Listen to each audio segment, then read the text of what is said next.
entrepreneurship will teach you so much about yourself that you didn't even realize you needed the lesson for. And then once you learn the lesson, you're like, oh, like and I guess that's one of the things for me. I'm at a point where like I love entrepreneurship because I kind of have figured out that trick. It's like when something happens that are really difficult, it's actually an opportunity for me to grow and learn and self-reflect. Why is this a problem for me? That's kind of where I come from. Hi, guys, and welcome to the House Call Vet Cafe podcast. I'm Dr. Eve Harrison. I'm a full-time integrative concierge house call veterinarian in Los Angeles, and I help other vets to build their unique mobile practices on their terms. This podcast is for and by house call and mobile veterinarians, so it is meant to give our community a platform to connect, to share our stories, to lift each other up, and to support each other. Most of us work solo as lone wolves, right? So for me, it's been really powerful to be able to physically hear the voices of my colleagues from all over the world and to get a chance to feel that we truly are part of a community of very real other human beings who get it. While you may be alone in that little bubble of your own vehicle when you're on the road seeing patients, I welcome you to join our community by tuning into our own podcast when you're on your way to your next house call. Whether you're a super experienced house call vet with 30 years of experience, you're a brand new prospective house call vet just looking to get started, or you're house call curious, there will be something for you in this podcast.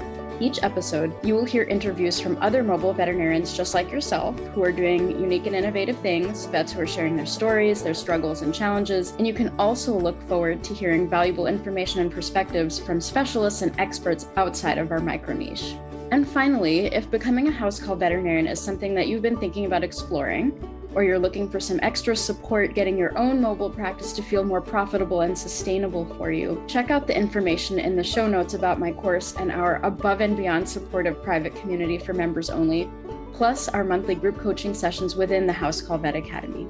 You can also check out my free public Facebook group, which is also called the House Call Vet Cafe, the same name as this podcast, and which is a warm and cozy community for mobile vets to support each other in professional and personal development, in creative entrepreneurship, and in friendship. So thank you guys for spending time with me today. Let's dive into the episode.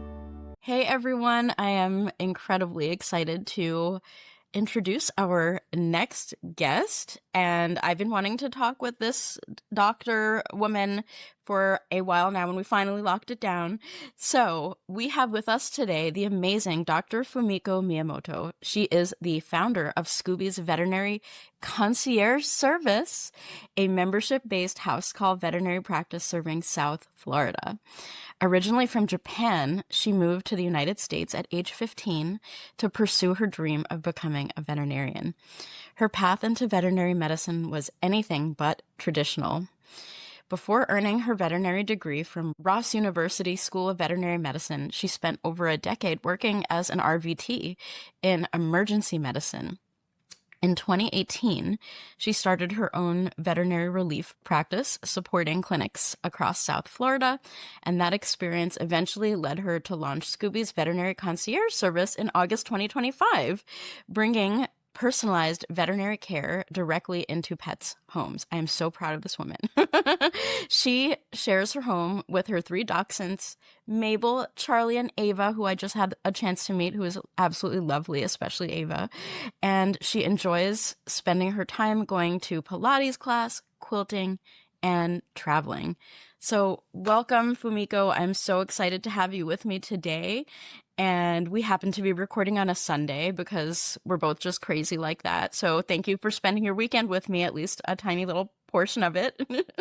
So Thank welcome. you for having me. Yes. I'm so excited to have you. So I'm going to start out with the question that I usually ask. What is your favorite snack to eat in the car while you're on your way to your house calls or relief gigs? I love this question. So I have this thing where I try to eat healthy on a regular basis, but the only time I get a snack is when I have to fill up my car with gas. And if I go into a gas station and they have the Lay's dill pickle chips, I will get them and then I will eat them. It's the only Brava. thing I do. Otherwise, I try not to snack because otherwise I could snack all day long. I would eat anything that's within my reach. That is Amazing. whatever. Potato chips, nuts, water, whatever. I'm a constant eater. I'm a grazer. I'm like a cat, I guess.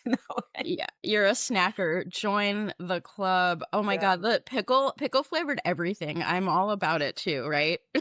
Yeah, and that one in particular, I don't know what it is. I think it's just all the, not so good stuff in it. I'm pretty sure, but it's just so good. So I'm like, I only get it when I'm at the gas station. I don't go buy it on my own. It's just only when I have to fill my car with gas.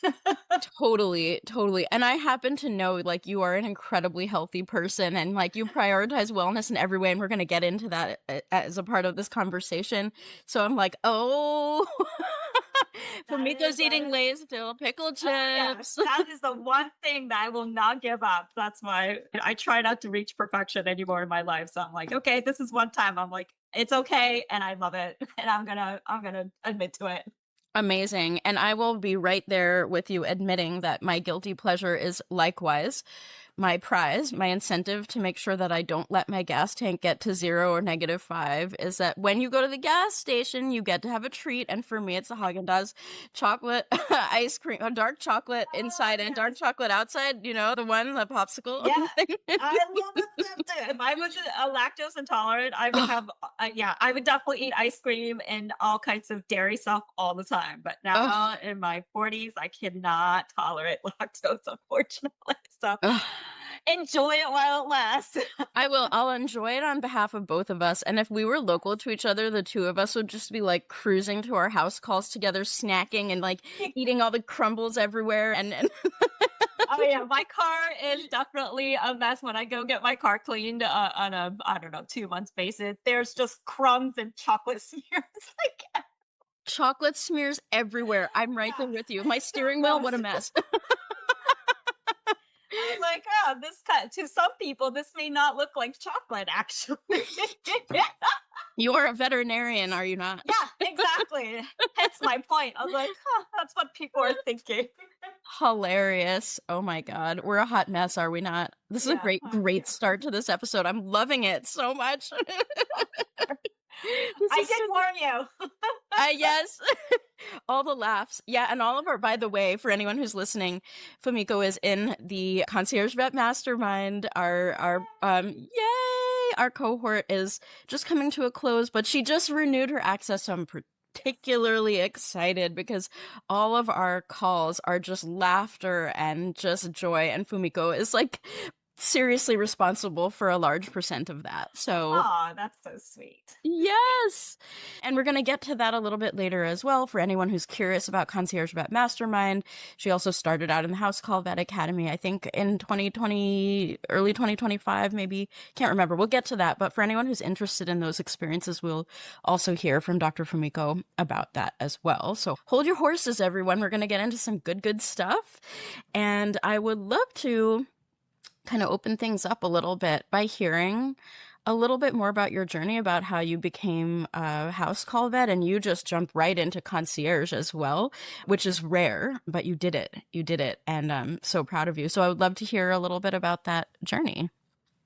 Yeah, so I actually have been a relief vet for the longest time. I actually started my original business after being in general practice for a few years. I got extremely burnt out to the point that I was actually going to leave the profession. I think I was like 3 or 4 years into the profession. I think we all go through that stage. And I was like so ready to just leave. And I was trying to figure out a way to make an income. And I realized that at the time, relief wasn't a really big thing down in South Florida.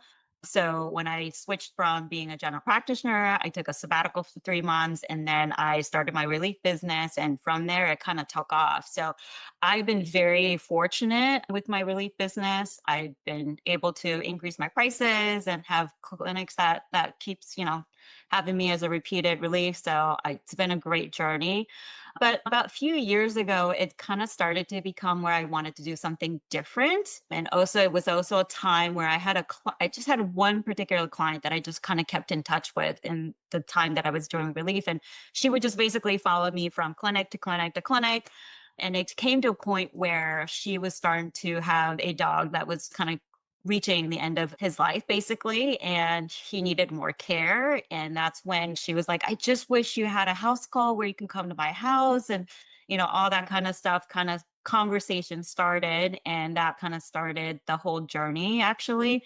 And then within a year, which is one of the reasons why my business is named after Scoobie, is that he passed away, unfortunately, and we said goodbye. But this business model kept kind of coming up to the point that I was like, well, maybe I can shift from being a relief to doing a house call. And at the time, I had no idea what house call was about. So I was looking into, looking at other places where I could learn about it. Cause, with business and entrepreneurship, you learn that it's best to learn from somebody else who've done it and been successful. And that's where I actually found your program. So I reached out to you initially and be like, hey, I'm looking into learning about your program, your academy. And then on the email at the very bottom, it said, if you're interested in concierge service, like there is a different course for it. And I was like, wait a second. I'm like, that was not advertised first and foremost. So I dug a little bit deeper. And again, this was going like, it was going at the same time, like when I was having the conversation with my client, with the Scooby concierge service, and then the house call, and then your academy coming into play. So I kind of did a little bit of research and I was like, you know what? Everybody said great things about your course. I was like, let's see where this is going to go. So I signed up for the concierge actually mastermind because it came with the house call academy information and all the courses that came with it. Since it took a little while before I actually were able to enter the concierge, the cohort. So I basically said, okay, during that time, I'm just going to focus on the house call academy and learn about house call business and blah, blah, blah. And that's kind of where it really started. So I think I started taking your course around March of last year. And I think by summer I was done with the course. And by August, I launched the business. And then the cohort started in October. And here we are in March. We are almost at the end of the course right now. so, Oh, you are. so that's kind of the story of how this all started and where it is right now. Ugh, I am so freaking proud of you. You are just like acing it. Like literally, I just really admire you. You put your head to something and I have no doubt that shit is getting done. There is no. I am a check off lister for sure. Yeah. But at the same time, there is something to be said about that. Is something definitely I have learned over the years because of the way we practice, right? Being in vet school, like you have to be on top of your stuff. I've done my internship and rotating internship, then I went to my critical care internship. So there are things that you learn throughout your career, what you have to do to get things done. But sometimes as you age, unfortunately, those starts to become a hindrance because you're such like just go getter to the point that sometimes you have to stop. So yeah, right now it's okay because I know it's just a kind of a transition period. But yeah, it's been fun actually for me.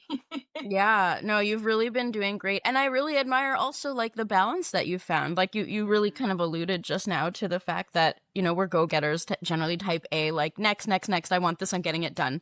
But also the self-care piece, which is we're in the healing profession, healing arts, right? We are professional healers, if you like to use that word, or professional caregivers, professional providers of improved health.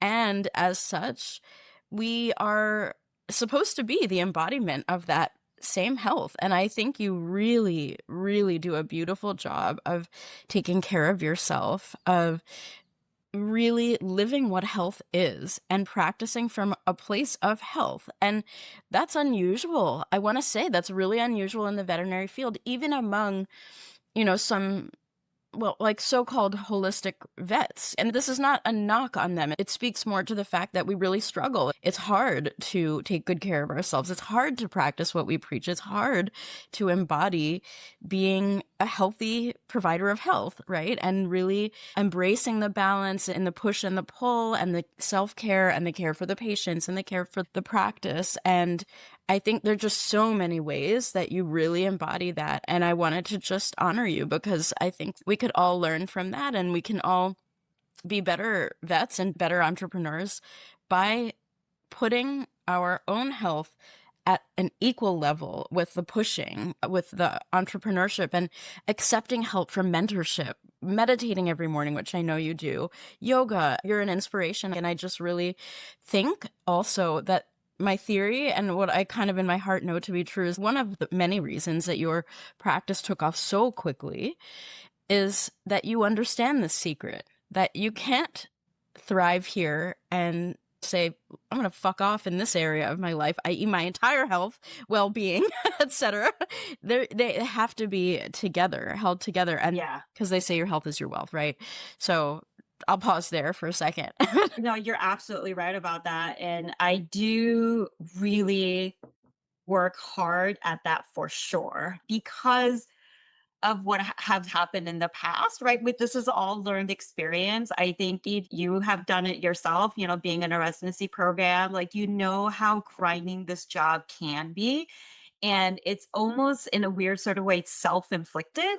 And you don't realize that that's what's going on until you kind of burn yourself to the ground and you're like, what the heck happened here? You wake up one day, it's like, why do I feel so crappy? And so, that's been an evolving thing. We all have seasons where we have to work our butts off to get what we want, but then also we have to have a season where you take the break off and be like, okay, what do I really need to do? It's like starting a new job. Like you go gun ho for the first 3 months and like you want to prove yourself and you want to do all these things. And after a while, it's like, okay, now you can take a breather. Like people know who you are, how you practice. Then you get to relax a little bit and kind of show who you really are. And I think that's really hard to do. And I think it's just our tendency on our culture, not only being in this profession, in the medical profession, but also being a woman where you have a lot of responsibility. Not that guys don't have responsibility, but I do personally feel like women tend to take on more tasks because we tend to, I think on a regular basis, tend to be givers. So we take on more than we're capable of, and you're capable in every level. But when you take on too much, then you're not really taking care of yourself. And then you get unhealthy by not eating well, not taking care of yourself, and doing all these things. And then your health becomes a compromise, right? And then we get to a certain point where, like, you have back issue, you have eye issue. Some of us in a certain, depending on where you are in your career, in your life, and your age, like you start hearing menopause, perimenopause, all that health issue starts to come up, right? Mhm. And then you don't realize what was going on back then now are really coming to your forefront and be like, hey, you need to wake up. Like you need to take care of yourself. And so that's in my journey in the last 10 years, really to try to figure out where is my balance with my business, with also where my balance is with my life.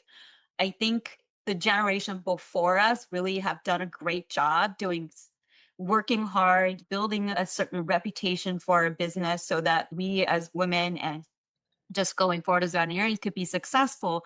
But now I think we're entering a different age where we don't have to do a lot of the grind to make a good living and not be so, I don't know, guilty about asking or being shameful about asking certain things for where we are right now. And so I think that's definitely a balance. And I think that is shifting a little bit. But that also comes with people having health crisis now, telling us, it's like, look, you need to take care of yourself. And that's a great place to be in this profession right now, actually. Yeah, I love that so much. We're kind of in the crossroads of hashtag boomer mindset, right? We benefit from the hard work and like Mhm. women now we're just right in there in the mix and hyper responsible while doing it and taking on more and more and more. And there's a huge proponent of what you said, that sort of seasonality of business, that there's the push and then there's the pullback. There's a push and the pullback, and it's never meant to be that continuous nonstop nose to the grindstone fuck my life. Sorry for my language, but like No, but it's I never think meant to, that's the and problem, especially right? as women, we're cyclical beings, right? Yeah. And I think we forget that we have to take that break off. We tend to be like 100% at all times. And if you're a perfectionist type of person like me, you're always pushing, right? And you don't know how to let go. And I think that is a skill actually that if you're a perfectionist, you're like, there's no way I can do it. It's a learned skill. And I think we all forget that there's certain things that people are like, yeah, right? People are like, I don't know how to do that. It's just, yeah, because you haven't learned it yet. But it's a skill set that we can all learn. it's really like riding a bike. We didn't all grow up knowing how to ride a bike until somebody taught us how to do it. And being a perfectionist is something that you actually learned over the years in your life. It gave you value, right? And that's why you are a perfectionist. And so when you kind of look at it from a different lens of internal reflections, well, why am I a perfectionist? Was it what got me here? Right. So then you start looking at it in a different lens, in a sense. It's like, oh, it doesn't have to be that way at all times, you know? So well said. I mean, yeah, this is an adaptive protective mechanism that we take on went from childhood. We learn that if I'm not perfect, I won't be loved. I'm not enough. And then we hold these kind of incorrect assumptions as we get older that you have to hold on to that security blanket of perfection to be worth your weight. And it's simply not true. And just like you said, we learn this and we can just as well unlearn it, especially with accountability, with support, with other people, women alongside us, kind of going through that same process of undoing. And I am worthy. I am worth the prices I charge. I am enough. It's a lifelong conversation, but I love how you and I really embrace that path through entrepreneurship. And I think entrepreneurship is like what they don't tell you is like entrepreneurship is like life school. It's like, oh, you didn't think we were going, well, you didn't think we were going into emotional regulation. You didn't think we were going into like learning your worth, your value, like on this earth, like your sole purpose. You didn't think we were going into that in entrepreneurship, self-actualization. Oh, honey. It's 100% true. Entrepreneurship will teach you so much about yourself that you didn't even realize you needed the lesson for. You know? It's like, and then once you learn the lesson, you're like, oh, like that's, and I guess that's one of the things for me. I'm at a point where like I love entrepreneurship because I kind of have figured out that trick. It's like when something happens that are really difficult, it's actually an opportunity for me to grow and learn and self reflect. Why is this a problem for me? That's kind of where I come from. If there's a certain client that's difficult or something like that, instead of being like, oh my God, this client's so difficult, or this is not working out the way, it's like, why are you feel, what is that emotion? Where's that emotion coming from? Do you feel like you're not enough, or you're not doing enough, or like you need to do more to prove yourself that you're X, Y? There's all these like conversations that needs to happen. And this is why I do the meditation on a daily basis, is because it gives me a space to do that and self-reflect. And once you get to that point where like, oh, this is why this client bothers me, because she was personally attacking certain part of the trauma that I had in myself. And once you detach that information from what's going on, then it's like easy to solve the problem. You're like, oh, it's a lesson I had to learn. And now I know how to handle the situation. So beautiful. There's so many threads I want to pull on here in what you just said. First of all, growth mindset is everything. And I love how you approach things, and I love how you learn from each moment. And that is the heart of a successful entrepreneur, especially a successful concierge veterinary entrepreneur. And it's really, really interesting that, I mean, it ties together with what we were just talking about, that when you take care of yourself and you don't get into this state of like permanent resentment and blame and shaming yourself, shaming others, and you kind of step out of that boiling pot that the lobster didn't, or the frog didn't realize they were in all this time, and the learned helplessness almost. It's like, no, we don't have to be in this pot. It's getting hot in here. Let's jump right out. You could take yourself out of it. Like you have a choice. And I think that's the thing that meditation teaches you, that you don't, there's all kinds of things going outside of your world, but it doesn't have to affect you. Like you can really detach from what's going on in the outside chaos versus what's really going on inside. And this is why for me, like meditation and yoga and all that stuff is really important, or self-care is important, because it allows me to detach from that noise. Basically, it's what I call them. It's just noise, you know. Mhm. And sometimes the noise is actually within your head, right? Usually, so most often, right? Exactly. Most often. So that's why it's like you gotta compartmentalize and take that part out, and so that you can actually reflect on what's really going on. Yeah. So beautiful. And like truly, when I have people approach me about the Concierge Vet Mastermind, I typically will discourage people from going from non-entrepreneurship straight into concierge. I get this question a lot, and we actually talked about it a little bit. I think in the way I teach it and the way I live concierge and the way that it's changed my life and the way I see you're doing it too, I think of concierge as advanced entrepreneurship. I think yes. it's ideally, and you're such an interesting case over here. Study over here. N of one, no, What? no, but like it's so good. Like N of one in the sense that you are my first student who I said, you know what?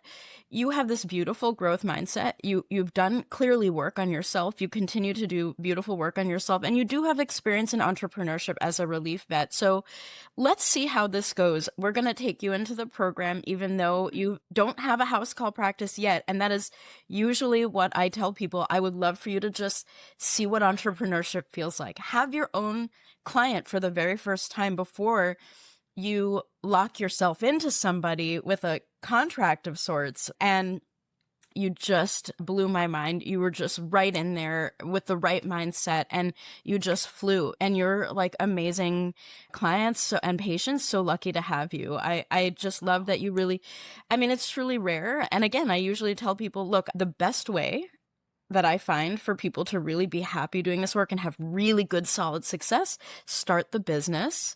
And then we transition into concierge once you see if you like it. But there's something about you that I was like, no, we're going to go right in. And I'm just so proud of you.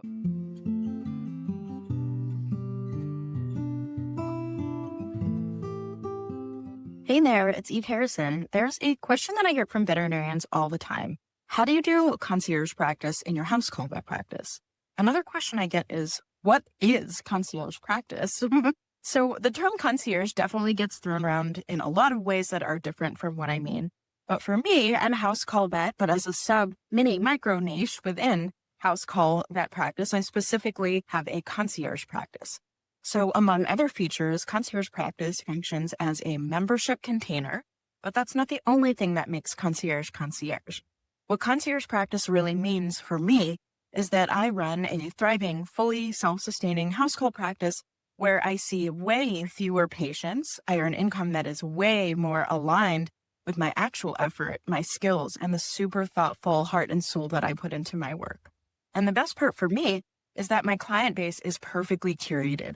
I legitimately love every one of my clients and patients.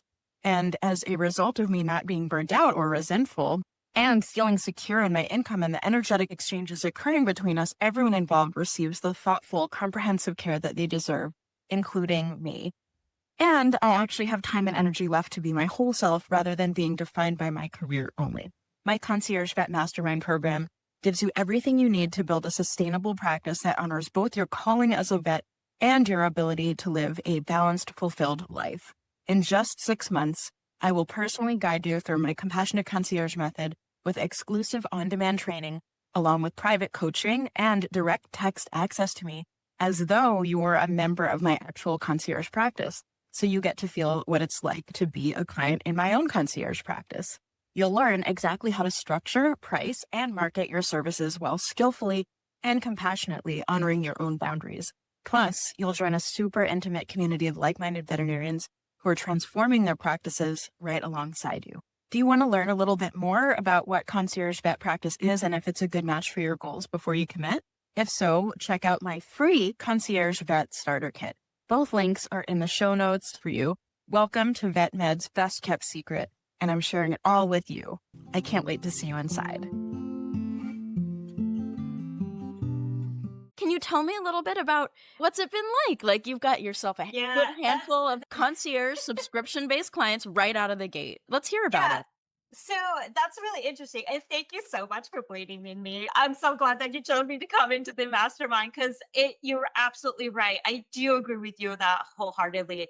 You do need to have some sort of a entrepreneurship in like experience before you go into concierge business because it's really about setting boundaries, right? I think that's one of the kind of fundamentals that we all, including myself, still struggle. But I think because I've had the relief business for so long that I know where that boundary is. Like I know where not to let clients cross it, but I know how to communicate that with other people, right? Because I've done that with the clinics that I have gone into. Because there have been times that there are certain clinics that didn't want to pay me for the time that I have put into. And I had to fight for that money, right? It's like, look, I did 4 hours of overtime. Like, you have to pay me. And they're like, well, there's all these reasons. And I'm like, no, like, I'm not doing that. But equally, clients could do the same thing, right? The They boundaries are do. the same. They They do. do, right? Yeah. And so, like, you kind of have to, and that's part of the entrepreneurship, is that you learn that part where you have to be a self advocate, because one of the things that entrepreneurship, as you know, you're the only advocate for your business and for yourself. So if you're the type of person that haven't learn that skill. Again, this goes back to skill set. This is not something, you're born with. You actually learn this as you go. So people who are out there is like, oh, I can't do this, or this is not for me. It is a skill set. Like, it really is. I can't emphasize this enough, that you will learn how to be your own advocate. And so that is basically right. Yeah, Yeah, that's mic one of the drop. things I really have learned. So when I did go into the house call, was there a fear? Absolutely. I've never gone into a client's home to do any blood draws or any of these things that I'm doing now, or get alone do a physical exam without an assistant, right? Like, I need my nurses. I'm a nurse myself before I became a doctor. Like, I need somebody to hold on to my dogs and cats. And here I am doing house calls now, and it's a very different type of practice. But if you've done those things before, it's just different environment. You're just learning different skill set now, that are now, instead of being in the clinic and having an exam table, it's now on somebody's couch, and you're coaching somebody to hold the dog for you or the cat for you, and asking them if they're comfortable. So there's just a different way of doing things. So when I signed up for the House Call Academy, actually that was really useful, because your tips that you had in your course was really on the like, it was right on. It really was what I needed. I was like, these are things I had concerns for, and you addressed every single one of them. But equally, you started talking about the business side of things. So it was a really good, I personally thought it was a great balance of two aspects of what it means to be a house call business, but also like the house call veterinarian, but also a house call business aspect of it. So for me, the business was definitely easier, just because I've done it with my relief business, but the house call style of veterinary work was new. So that's why for me, it was such an easier course to get into. And now that I'm in the concierge, that's definitely different. It is definitely an advanced version of entrepreneurship. But if you have the experience, it's not actually, if you have a business already and you've been somewhat successful, it's an easy transition, in my opinion. You just have to tweak things a little bit, I think, is more of the difference between the two courses. Yeah. Amazing. Yeah, I would love to hear if you wouldn't mind sharing a little bit about your experiences in our Concierge Vet Mastermind, where our cohort, our 6-month cohort, just is about to come to an end soon. And again, I get to keep Fumiko, which I think is a huge asset to everyone else in there. And I mean, I think of all of our students as everyone who's come through the program and just sort of enacted and taken all of the steps and done the things. You're all have so much to give and so much wisdom. And from being like, these are the steps I took them, and this is what I learned along the way. And everyone's concierge practice that comes through the program is unique. It's different. The whole point is that we customize to your demographic. We customize to your heart and soul and what feels good to you. And you don't have to do anything you don't want to do. And you get to do everything you want to do and be compensated appropriately for it. So, I mean, your beautiful practice it's an inspiration. I love you recently came up with a new naming system, and it's just beautiful. And I'm just like so proud of you. So I would love to hear about your experience over the last, 5.5 months or so, specifically on the concierge Yeah. mastermind side. Yeah, so it's been very fun, in my opinion. I've always have a great time, especially with our group calls. You're right. Every single one of us, I think, are in a very different position within our business that we have. And we are trying all to do the concierge style practice.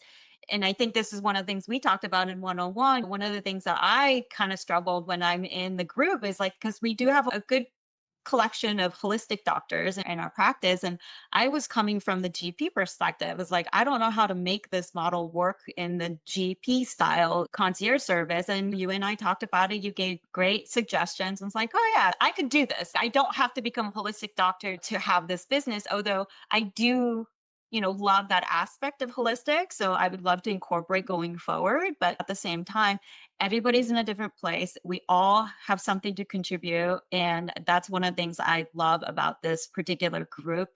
because we can all learn from each other, wherever we are, like emotionally, just in life and physically. Like there's a lot of things going on in our life, not just the business, but our personal lives too. So not that we share everything of everything, but I think we get to see like we're just people trying to figure this out in business entrepreneurship and doing the best we can. And we have great suggestions and we laugh and we cry. We have so many things that we share that become such a great community to just be part of, which is why, I wanted to continue on because it's hard to find that when you're doing this on your own. And so finding those communities is really important, especially when you're building something like this and be able to be like, you know what, she said something that was interesting. I'm going to take that on and do something different with my practice. So yeah, in that aspect, it's been a great 6 months, actually. Learned a lot from them.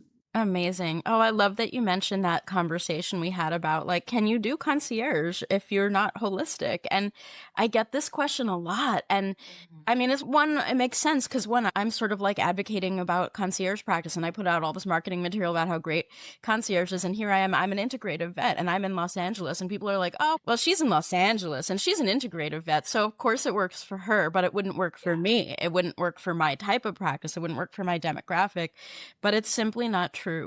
I have a beautiful place where I'm practicing and I have some beautiful things that I'm offering in my practice. But the model, the container that I'm teaching and the way that I teach it through the compassionate concierge vet method that I teach you guys is applicable anywhere. It is applicable to any style of practice. Yeah. And it's so interesting because I also, and I told you this before on our one-to-one coaching call through the mastermind, that I really see you as a holistic vet. I think that I see you as a concierge. I see concierge model as a holistic modality itself. Even if you're not giving them mistletoe injections, even if you're, and I happen to know you are in acupuncture training at She Institute. So, I mean, your practice is just going to explode after that. But like, look at you go, like, you're just like providing such incredible value as it is. And you show up as an embodied version of a healthy person with a healthy mindset. And you bring that into these homes and to these animals, and your care and your love. It's so palpable that I think all of that is part of holistic practice too. How you show up as the caregiver, how you show up embodied as the model of well-being, how you hold that. And I think, I mean, you are a holistic vet in my mind, and you're getting there with the modalities, but the concierge container itself is, I believe, meant to meet every animal in real time as disease and wellness unfold. That is a holistic mindset to actually be there for people in that really holistic way. And when you care for the owner in that way and you provide at the level that most people who want to be concierge vets want to provide, we're givers. We are so invested, so hyper responsible, and so just over giving. We're just natural nurturers. Most people that go towards concierge just give and give and give. And also that's why we end up with resentment because we're not charging enough. We don't have the right financial container for it. So basically, I just wanted to say once more that you're awesome. that was the whole purpose of that last rant there. No, but I will say, I think this is the thing that's different about the mastermind class. Like you say, what you talk about advanced, entrepreneurship is because you are learning that skill set. Like, how do you set that boundary, right? Because I think sometimes we, as women, sorry, I keep saying that, but like a lot of the women in general, in my opinion, have a hard time fighting for your worth financially. Like there's just so many people that I meet that I'm like, oh, like I can't increase my prices, or, oh, I can't charge that. And I was like, why not? Like, my question is always like, why not? Like, why can't you charge? Like, let's say you're charging $100 and now you want to charge like $200. And they're like, oh my gosh, I'm going to lose so many clients. It's like, yeah, but then maybe actually that may turn to in a situation where you get rid of clients that are becoming difficult for you and you keep the clients that are actually really understand your worth and are willing to put that money forward. And so there is that financial I don't know, like the self-worth part, like that come into play, that I always find that little personally frustrating because I've learned that lesson myself. But at the same time, I'm like, I'm such an advocate of people, especially with women entrepreneurs, like you can charge more and you are worth it. Like you can definitely do that. So I think the master class actually really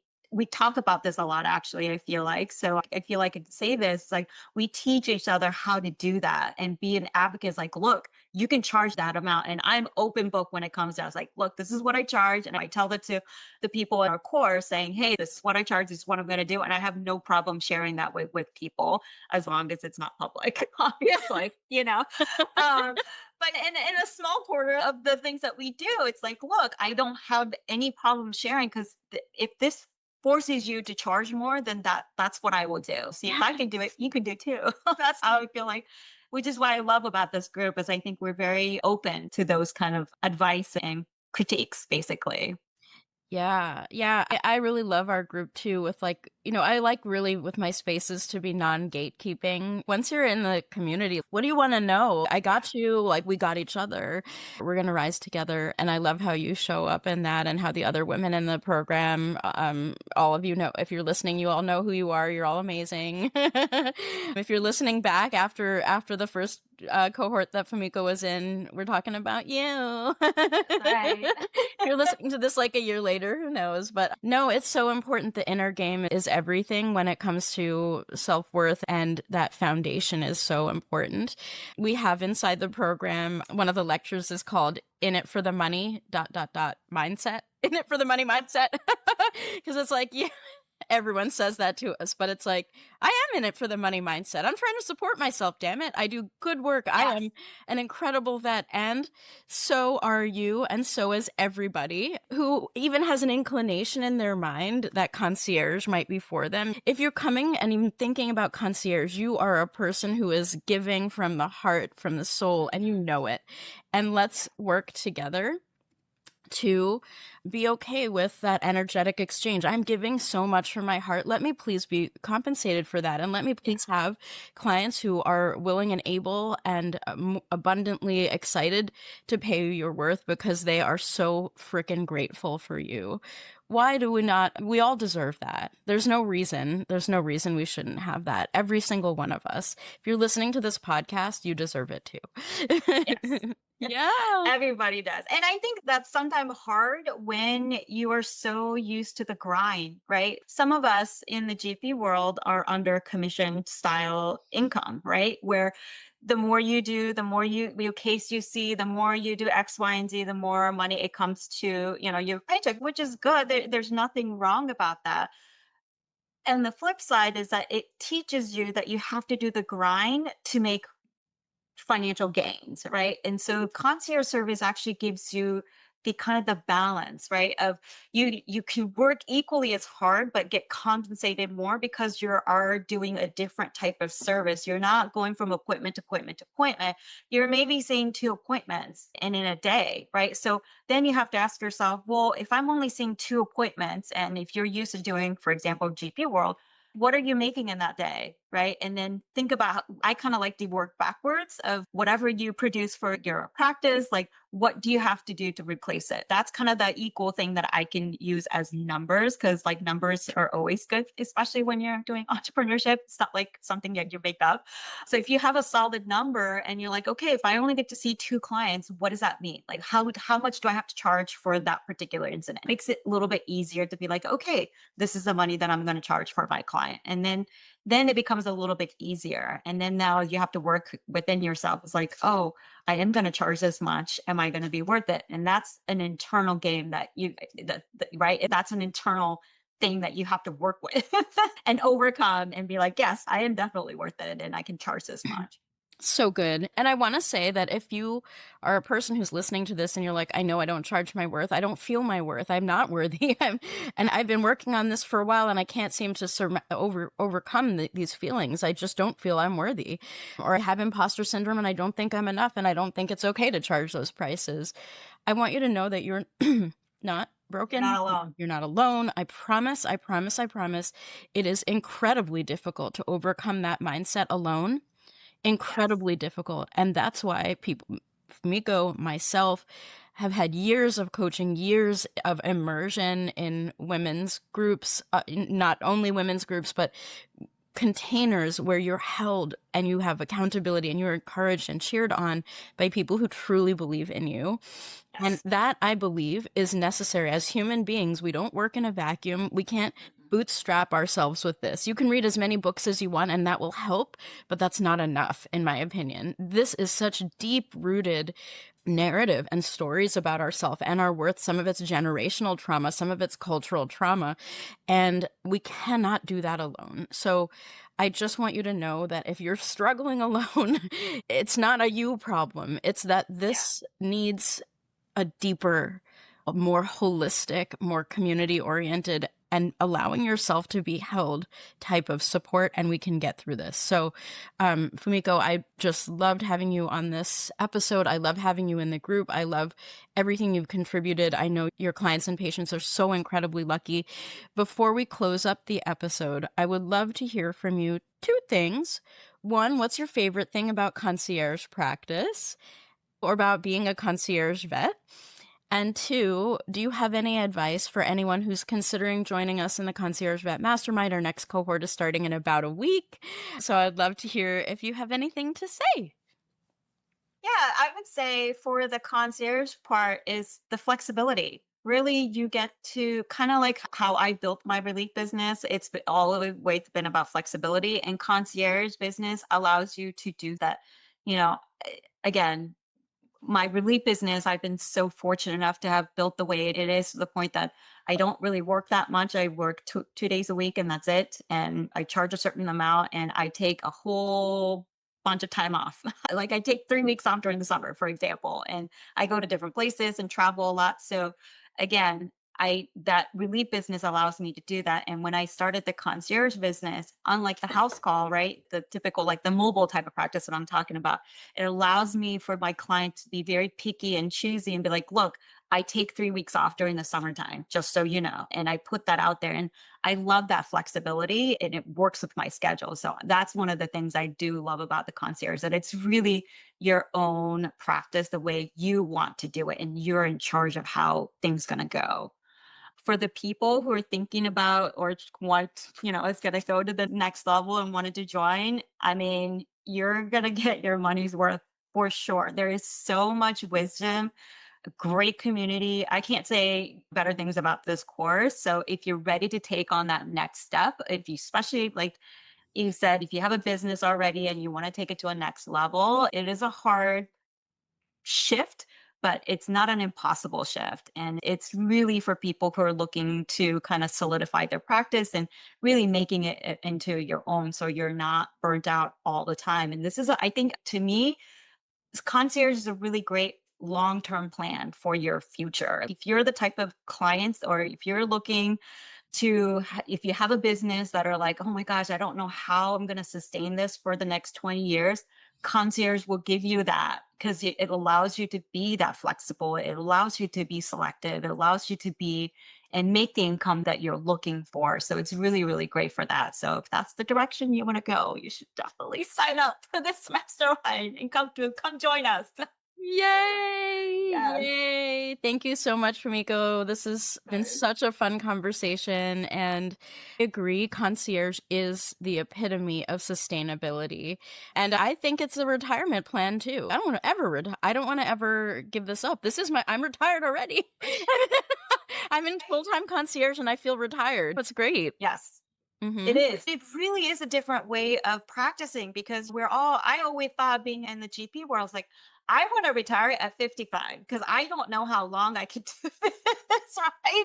Seeing 15, 20 patients a day, like just going from one room to the other. Although I love the job, don't get me wrong, but it's just not for me sustainable long term. Like I can't see doing 4 days a week of that for the next 20 years. And it's just like, but concierge, I could definitely see this being able to do it until I really can't do it. Like physically, I'm unable to, or mentally, I can't. I don't know. Maybe my clients will be like, she has dementia. She cannot be embedded anymore. That's the time I'm going to retire. So good. Oh my God. I'm right there with you. Oh, I love this conversation so much.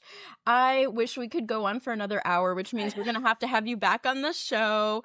However, it's called Vet Academy Coaching Call is about to start, so I gotta hop off. Yes, but no, you're good. This is me just like loving this conversation so much. Before we close, what is your favorite beverage? What would you like to order, since we are in the House Call Vet Cafe? Ooh, what do I like to order? Since I became a lactose intolerant, there's a lot of things I can't. But I do love my matcha latte. That's my indulgence. So I normally get like a soy, like matcha latte. That's my definitely beverage of choice. And if it's an alcohol base, then I love my old fashioned. Oh, cheers to that. Yeah. Cheers to I've gone you. into whiskey lately and I'm kind of Oh, loving it. So, love it. yeah. All right, my dear. Well, congratulations on everything you've achieved. Your beautiful, you. beautiful practice. I am so excited for you. So excited to be with you on this journey, and just can't thank you enough for being an inspiration of a human. So, Well, thank you to you. I got here because of you too. So I appreciate that. team effort. And I'll see you on our next podcast, huh? Yeah. Yeah. Next call. Thanks. All right, my dear. Bye. Bye. Thank you so much for listening to this episode of the House Call Vet Cafe. If you enjoyed this episode, then hit the subscribe or follow button on Apple Podcasts, Spotify, Google Podcasts, YouTube, or wherever you listen to podcasts so you never have to miss an episode. This podcast is made specifically for you, so don't be shy if you'd like to reach out and let me know your thoughts on this episode. You can find me on Instagram and Facebook as The House Call Vet Academy, where I also share more valuable content. If you're interested in learning more about consulting for house call vets or the House Call Vet Academy online course and community, please click on the link in the show notes. Have an amazing rest of your day, and I can't wait for you to join us for our next episode of the House Call Vet Cafe.